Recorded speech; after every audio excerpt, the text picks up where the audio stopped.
This is Sujeet Singh. Welcome to all my lovely audience on my YouTube channel. और इस channel पर हम बात करते हैं क्लास 11th, क्लास 12th और नीट एस्पायरेंट्स के लिए कंप्लीट बायोलॉजी।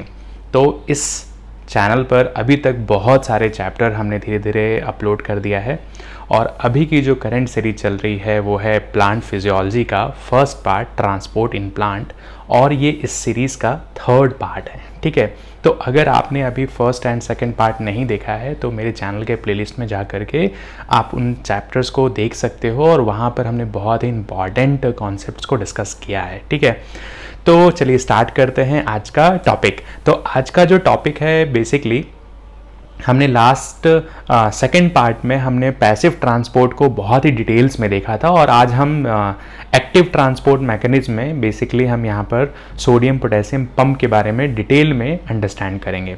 तो अगर हम बात करते हैं कि ओवरऑल ट्रांसपोर्ट इन प्लांट में इस चैप्टर में हम किन चीज़ों के बारे में बात करेंगे, तो हम बात करेंगे यहाँ पर कि जो प्लांट का रूट वाला पार्ट है, जो प्लांट का ये रूट का पार्ट है, इस रूट में जो सॉइल है और सॉइल के अंदर वाटर और मिनरल्स प्रेजेंट हैं, इसको प्लांट किस तरीके से एब्जॉर्ब करता है। ठीक है, तो एब्जॉर्प्शन बाय रूट। ठीक है, सेकंड पार्ट में हम यहाँ पर देखेंगे कि जाइलम और फ्लोएम जो वेस्कुलर टिश्यू है, प्लांट की जो वेस्कुलर टिश्यू है जो बेसिकली जाइलम और फ्लोएम सेल से मिलकर के बने होते हैं, तो इनकी क्या इंपॉर्टेंस है। फोर्थ में हम यहाँ पर देखेंगे कि प्लांट में जो ट्रांसपिरेशन का प्रोसेस होता है और वहाँ पर वाटर का लॉस होता है वो प्लांट के लिए कैसे बेनिफिशियल है। ठीक है, और फिफ्थ पार्ट में हम देखेंगे यहाँ पर कि जो गैसेस का एक्सचेंज होता है ड्यूरिंग फोटोसिंथेसिस और वहाँ पर कार्बोहाइड्रेट का फॉर्मेशन होता है और वो इंटायर कार्बोहाइड्रेट हमारे प्लांट के डिफरेंट पार्ट्स में जो पार्ट ट्रांसपोर्ट होते हैं और ट्रांसपोर्ट होने के बाद वहाँ पर उनका एक स्पेसिफिक फंक्शन होता है।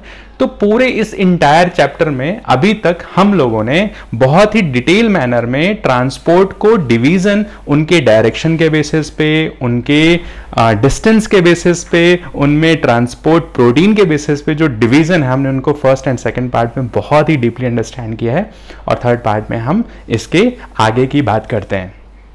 तो अगर हम बात करते हैं कि जो ट्रांसपोर्ट मैकेनिज्म है, तो ट्रांसपोर्ट मैकेनिज्म में हमने देखा कि जो ब्रॉड लेवल पर जो ट्रांसपोर्टेशन प्रोसेस है उसको हमने दो कैटेगरीज में अंडरस्टैंड किया। एक को हमने बोला पैसिव ट्रांसपोर्ट, दूसरे को हमने बोला बच्चे एक्टिव ट्रांसपोर्ट। तो पैसिव ट्रांसपोर्ट में यहाँ पर बेसिकली जो मूवमेंट होता है वो हमेशा अलोंग द कंसेंट्रेशन ग्रेडियंट होता है। ठीक है, और एक्टिव ट्रांसपोर्ट में अगेंस्ट द कंसेंट्रेशन ग्रेडियंट होता है। मींस अगर जिधर कंसेंट्रेशन किसी भी सॉल्यूट का ज्यादा है वहां से हायर टू लोअर की तरफ क्या होगा, मूवमेंट होगा। ये बात तो बहुत बेसिक सी है और मुझे लगता है कि सभी बच्चों को पता है।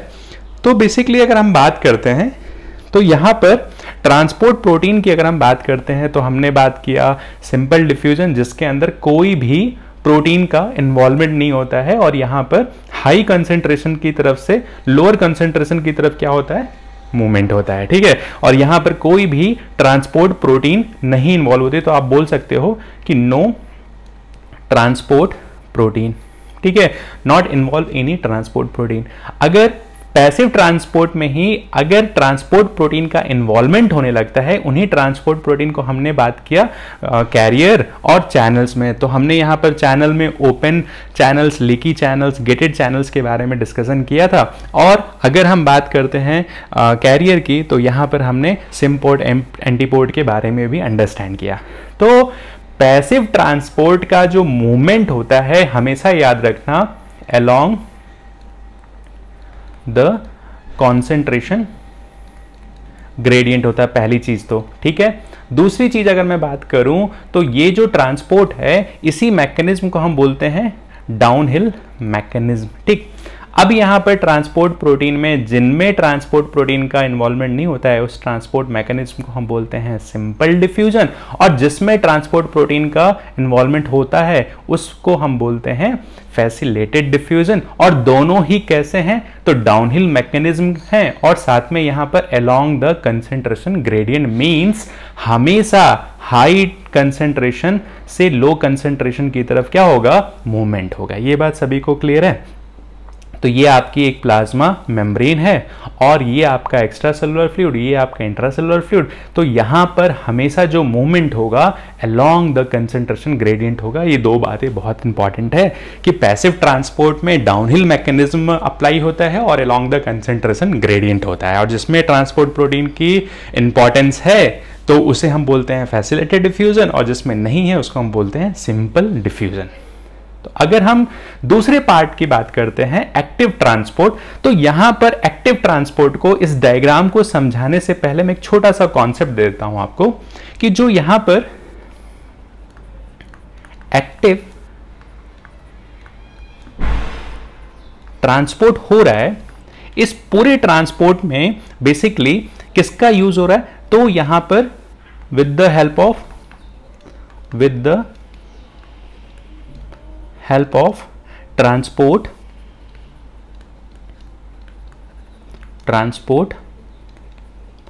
प्रोटीन। और एक्टिव ट्रांसपोर्ट जो है वो कैसा है, तो हमेशा ये कैसे चलता है, against the concentration gradient. Against the concentration gradient का मतलब यह है कि लोअर कॉन्सेंट्रेशन से मूवमेंट किधर होगा, हायर कॉन्सेंट्रेशन की तरफ होगा। ये बात समझ में आ रहा है सभी को। तो जब ये अगेंस्ट द कॉन्सेंट्रेशन ग्रेडियंट के मूव कर रहा है, मूवमेंट का डायरेक्शन आप देख रहे हो कि लोअर टू हायर है, तो ये कैसा मैकेनिज्म होगा, ये कैसा मैकेनिज्म होगा, अपहिल मैकेनिज्म। कैसा मैकेनिज्म होगा, अपहिल मैकेनिज्म। तो ये तीन बातें आप हमेशा याद रखना कि पहला तो against the concentration gradient, movement lower to higher, और मैकेनिज्म कौन सा है, अपहिल मैकेनिज्म है। ठीक है, अब यहां तक बात समझ में आई। अब यहां पर जो ट्रांसपोर्ट प्रोटीन है उनका नेचर क्या है, कैरियर नेचर की है। ठीक है, कैरियर प्रोटीन है ये। ठीक है, अब देखो अगर हम इसको क्लासिफाई करते हैं तो बेसिकली जो एक्टिव ट्रांसपोर्ट है, एक्टिव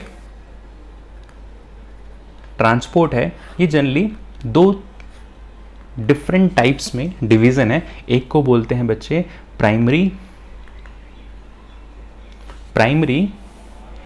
एक्टिव ट्रांसपोर्ट, एक को हम बोलते हैं प्राइमरी एक्टिव ट्रांसपोर्ट, और दूसरे को हम बोलते हैं सेकेंडरी एक्टिव ट्रांसपोर्ट। अब देखो दोनों में डिफरेंस क्या है। तो यहां पर अगर हम बात करते हैं कि जो हमारा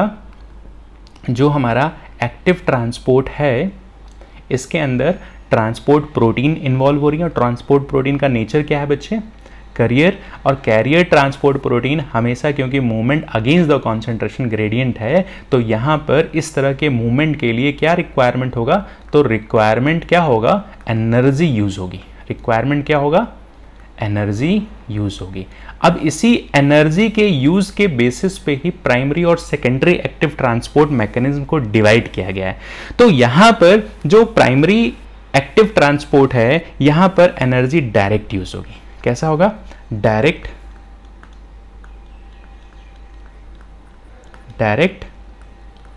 एटीपी क्या होगी, यूज होगी। ठीक है, और यहां पर एनर्जी का सोर्स क्या होगा, तो एनर्जी प्रोवाइड कौन कर रहा है,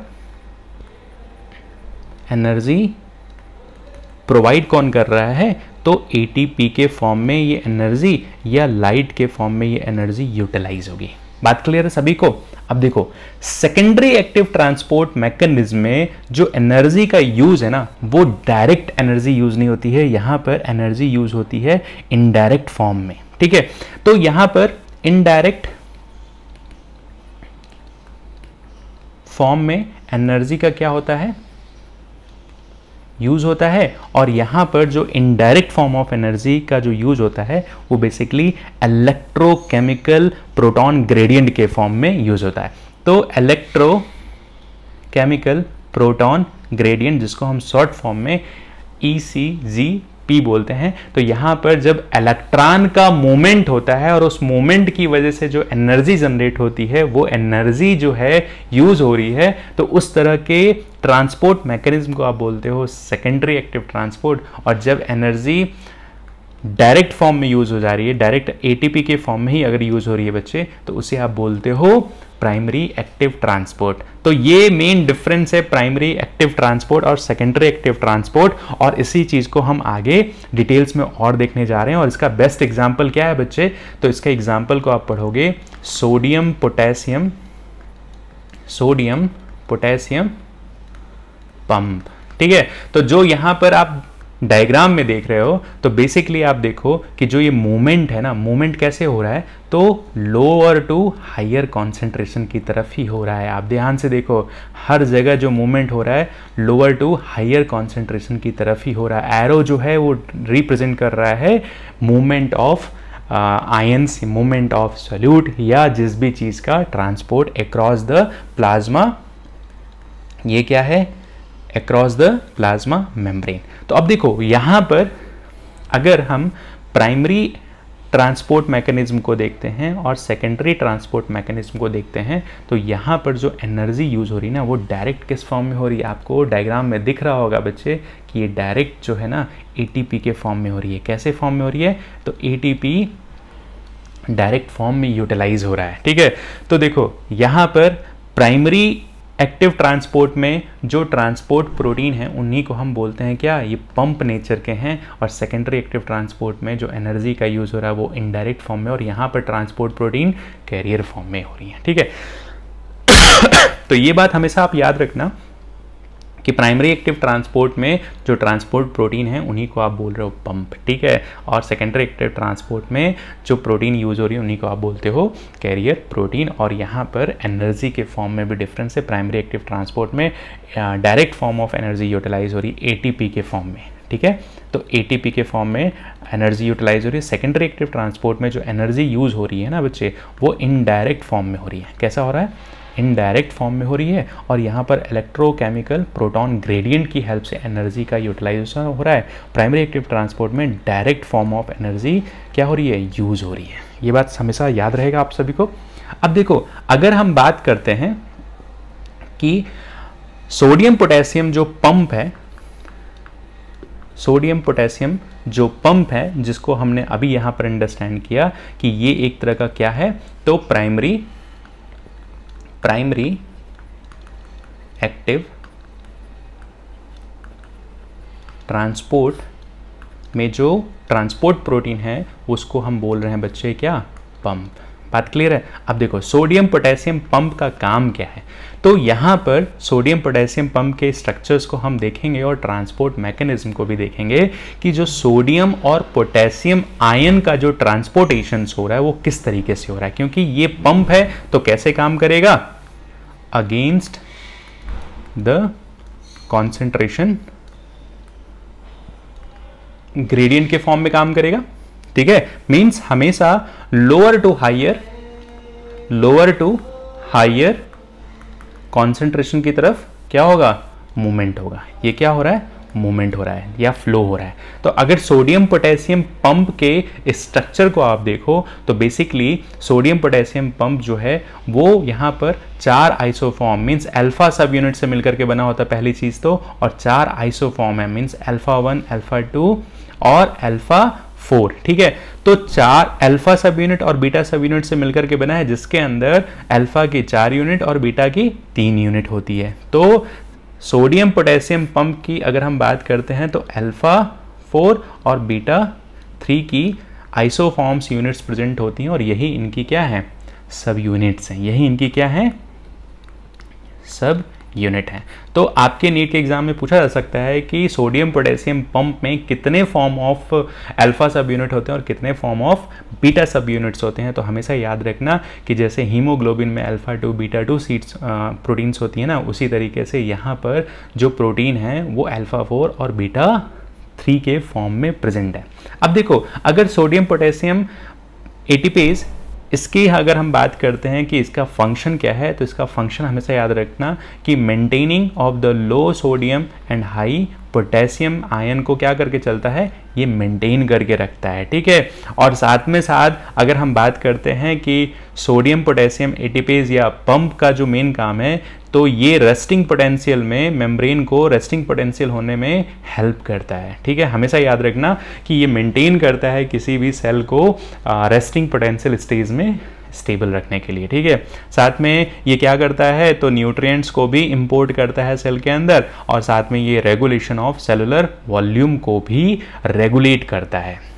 अगर हम इसकी बात करते हैं कि ये जो ट्रांसपोर्ट प्रोटीन है इसका रेगुलेशन कैसे होता है, मीन्स इसके काम करने की कैपेसिटी को कौन कंट्रोल करता है, तो पहली चीज़ एक्टिविटी और एंजाइम ट्रैफिकिंग जीन और फॉस्फोराइलेशन। ये अगर हम बात करते हैं डिटेल में कि फॉस्फोराइलेशन, क्योंकि यहाँ पर अल्फा सब यूनिट्स और बीटा सब यूनिट्स का अगर फॉस्फोराइलेशन हो जाएगा बच्चे तो ये प्रोटीन काम करना बंद कर देते हैं। तो फॉस्फोराइलेशन और डिफॉस्फोराइलेशन इसकी एक्टिविटी को डिटरमाइन करता है।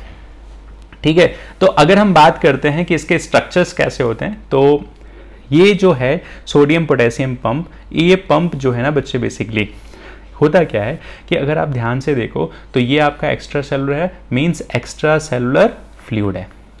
ठीक है, और ये क्या है बच्चे, ये आपका साइटोप्लाज्म है। तो अगर हम इसको अंडरस्टैंड करते हैं, फॉर एग्जांपल अगर ये कोई आपकी सेल है और ये आपकी क्या है बच्चे, प्लाज्मा मेम्ब्रेन है, तो ये इस सेल के न्यूक्लियस हो गया। ठीक है, ये क्या है बच्चे, न्यूक्लियस, और ये वाला जो पार्ट है इस पार्ट को ही हम क्या बोल रहे हैं, साइटोप्लाज्म, और इसके बाहर वाले की हम बात कर रहे हैं एक्स्ट्रा सेलुलर फ्लूइड, जो हमने यहाँ पर अंडरस्टैंड किया। अब देखो होता क्या है कि यहाँ पर जो एक्स्ट्रा सेलुलर फ्लूइड है बच्चे, यहाँ पर पोटेशियम आयंस की कॉन्सेंट्रेशन क्या होती है, ज़्यादा होती है। पोटेशियम आयन की कॉन्सेंट्रेशन क्या होती है, ज़्यादा होती है, और सेल के अंदर पोटेशियम आयन की कॉन्सेंट्रेशन क्या होती है, सोडियम आयन की कॉन्सेंट्रेशन क्या होती है बच्चे, तो कम होती है। ठीक है, तो यहाँ पर हाई है, बाहर क्या है, हाई है, अंदर क्या है बच्चे, लो है। अब इसी तरीके से अगर हम बात करते हैं तो यहाँ पर अगर हम पोटेशियम की बात करते हैं तो पोटेशियम के कॉन्सेंट्रेशन क्या है, सेल के अंदर ज़्यादा है, और सेल के बाहर पोटेशियम का कॉन्सेंट्रेशन क्या है, कम है। ये याद रहेगा, हमेशा याद रखना कि अगर हम किसी सेल के स्ट्रक्चर्स को ड्रॉ करते हैं, ठीक है, तो सेल के बाहर जो सोडियम आयन का कॉन्सेंट्रेशन है वो क्या है, हाई है। सेल के अंदर सोडियम कॉन्सेंट्रेशन का कॉन्सेंट्रेशन क्या है, लो है। ये बात हमेशा याद रखोगे। साथ में अगर हम बात करते हैं पोटेशियम आयन के कॉन्सेंट्रेशन की, तो पोटेशियम आयन जो है वो सेल के बाहर क्या है, लो है, और पोटेशियम आयन सेल के अंदर क्या है, इनका कॉन्सेंट्रेशन ज़्यादा है।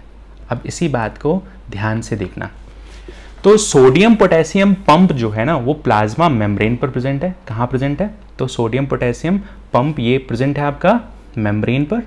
सपोज ये क्या है, सोडियम पोटेशियम पंप है। ये क्या है, सोडियम पोटेशियम पंप है। अब ये देखो हायर कॉन्सेंट्रेशन से लोअर कॉन्सेंट्रेशन की तरफ जो यहाँ पर ये, क्योंकि ये पंप है तो हमेशा लो कॉन्सेंट्रेशन से हाई कॉन्सेंट्रेशन की तरफ क्या करेगा, मूवमेंट करेगा। पोटेशियम कहाँ ज़्यादा था, बाहर ज़्यादा था, बाहर ज़्यादा है, अंदर क्या है, लो है। साथ में बाहर पोटेशियम जो है वो लो कंसंट्रेशन के फॉर्म में है, और अंदर क्या है, हाई है। तो यहाँ पर देखो कि सोडियम पोटेशियम जो पंप है ना वो अंदर साइड से 3 सोडियम मॉलिक्यूल का क्या कर रहा है, मूवमेंट कर रहा है बाहर की तरफ, और बाहर से 2 पोटेशियम आयन को कहाँ अंदर ट्रांसपोर्ट कर रहा है, सेल के अंदर। तो यहाँ पर जो मूवमेंट हो रहा है कुछ इस तरीके से हो रहा है। सपोज ये एक बड़ा सा हमने क्या बनाया, सेल बनाया। ये चीज़ तो अब क्लियर हो गई। ये बाहर का एक्स्ट्रा सेलुलर फ्लूइड, और ये क्या है, साइटोप्लाज्म। यहां पर क्या प्रेजेंट है, सोडियम पोटेशियम पंप प्रेजेंट है। ठीक, सोडियम पोटेशियम पंप प्रेजेंट है। तो यहां पर बाहर से क्या अंदर आ रहा है, तो पोटेशियम अंदर आ रहा है। कितना आ रहा है, 2 पोटेशियम के आयंस मूव कर रहे हैं, और सेल के बाहर क्या जा रहा है, तो सेल के बाहर 3 सोडियम आयंस जा रहे हैं। बात क्लियर है? ये सभी को तो क्लियर है ना इतनी चीजें। अब देखो, अगर क्वेश्चन अराइज होता है कि बेसिकली अगर हम बात करते हैं तो ये क्या है आपका, सोडियम पोटेशियम पंप, ये आपका एक्स्ट्रा सेलुलर फ्लूइड, ये आपका इंट्रासेलुलर फ्लूइड, ये आपका सेल। ठीक, अब अगर हम बात करते हैं इसमें तो बेसिकली सोडियम जो है सेल के बाहर ज़्यादा है, सोडियम सेल के बाहर क्या है, हाई है, इसका कॉन्सेंट्रेशन सोडियम क्या है, हाई है, और सेल के अंदर लो है, जिसे हम रेड फॉर्म में इंडिकेट कर रहे हैं, रेड कलर से ड्रॉ कर रहे हैं। तो सोडियम यहाँ पर सेल के अंदर क्या है, कॉन्सेंट्रेशन का कम है। इसी तरीके से अगर हम पोटेशियम की बात करते हैं तो पोटेशियम का कॉन्सेंट्रेशन सेल के अंदर क्या है, ज़्यादा है, हाई है। ठीक है, और सेल के बाहर पोटेशियम का कॉन्सेंट्रेशन क्या है, लो है। ठीक है, ये हमेशा याद रहेगा ना। तो यहाँ पर जो मूवमेंट हो रहा है सोडियम पोटेशियम पंप में, जो आयंस का जो मूवमेंट हो रहा है वो कैसे हो रहा है, from low concentration to high concentration. इसीलिए ये पंप क्या यूज कर रहे हैं, तो पंप जो है यहाँ सेल के अंदर जो एटीपी है, जो सेल के अंदर एटीपी है उसको डायरेक्टली यूटिलाइज कर रहे हैं, और यहाँ से एटीपी जब यूज़ होगा तो एटीपी का ब्रेकडाउन होगा, तो ये एडीपी प्लस इनऑर्गेनिक फॉस्फेट में क्या हो जाएगा, ब्रेक हो जाएगा।